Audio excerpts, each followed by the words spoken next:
Bienvenue sur la page Online Student Academy. Dans cette vidéo, il sera question pour nous de vous présenter juste un tout bref aperçu de l'interface QGIS. Donc, sans toutefois tarder, nous allons aller dans QGIS. Et de façon pratique, nous allons voir ce que certaines interfaces peuvent faire. Donc, là, ici, on peut créer un nouveau projet si on est en train de travailler déjà dans un projet et qu'on veut prendre un nouveau, donc c'est à nous. On peut ouvrir notre projet déjà travaillé, on peut enregistrer, on peut exporter, enregistrer aussi sur image, on peut exporter en DXF, on peut importer notre fichier AutoCAD, on peut faire une mise en page. Et sans toutefois tarder, on va présenter ce plugin qui est important.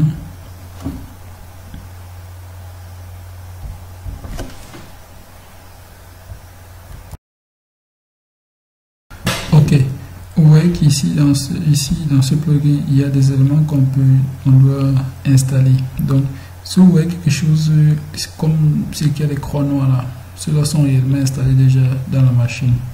Donc, vous pouvez le voir là.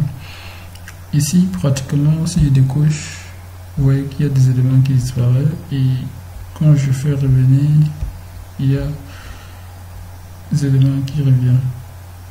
Ici aussi, vous pouvez voir le GEDAL. Ça nous permet de faire un géoréférencement. Donc, du géoréférencer une image. On ne fait que le géoréférencement sur une donnée raster. Donc, ici, ça nous permet de gérer nos bases de données dans QGIS. Ça nous permet de convertir nos fichiers DXF en shapefile. Donc, ça, c'est un peu ces éléments. En fonction de ce qu'on veut. Ici, ça nous permet de vérifier notre géométrie, l'erreur au niveau des géométries. Donc, vous voyez ici, des coches là, je ne pourrais pas être capable de vérifier. Donc, je vais laisser cocher. On peut fermer celle-ci. Et il faut savoir que ces plugins là, il y a certains plugins qui se mettent avec la connexion. Vecteur, voici ce qu'on voyait tout à l'heure. Donc j'ai coché, justement, là je peux faire la conversion. Si j'ai un fichier, je peux télécharger à partir d'un OpenStreetMap, donc les fonds de cartes de ces éléments. Le roadcraft que j'ai pris, je peux le paramétrer, le raster en même temps. Je peux faire un calcul des rasters, une conversion, extraction, la projection, l'analyse. Donc voilà un peu. Et on peut géoréférencer et en même temps venir avec l'analyse du terrain, du modèle numérique. C'est un peu ça ici. Nous allons toutefois aller directement à l'importation. Comment importer donc, ou bien comment importer les données vecteurs premièrement, c'est-à-dire ajouter les données vecteurs. On va alors aller tout simplement ici, ou à défaut, si nous ne pouvons pas venir ici, nous venons directement ici, nous cliquons sur ça, c'est la même chose. Nous faisons un choix au niveau de données, vecteur, shapefile. On peut prendre ceci, shapefile out. On peut importer, disons, des arrondissements. On peut importer des arrondissements.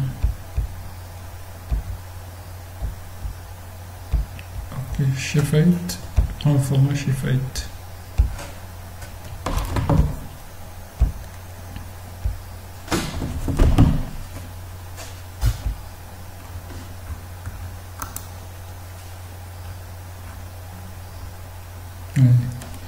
À nos éléments, on a comme ça ce sont les arrondissements. On peut importer les rasters. Ouais, c'est ici, add raster. Ou alors directement venir ici à add raster. Donc, Et là, on peut prendre, ce sont les images, c'est ce que je disais. Comme ça, on peut décocher celle-ci, on reste avec, voilà, décocher là. On voit.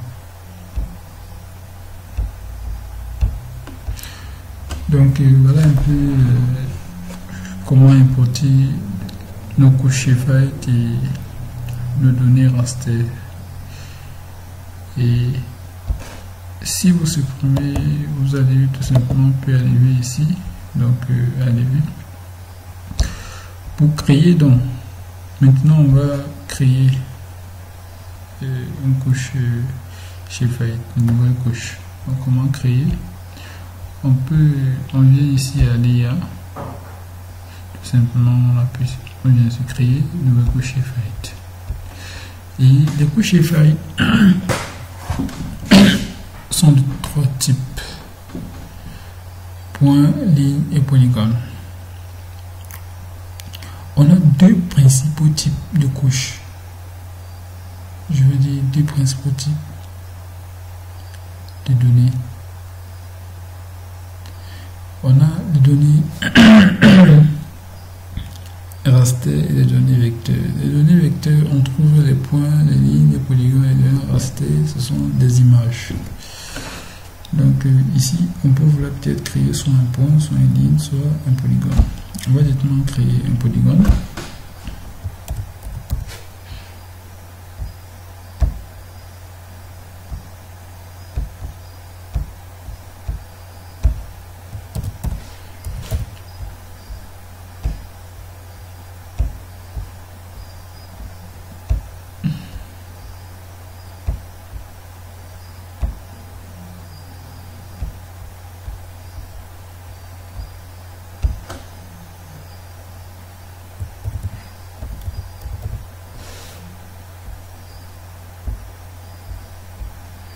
Un stade.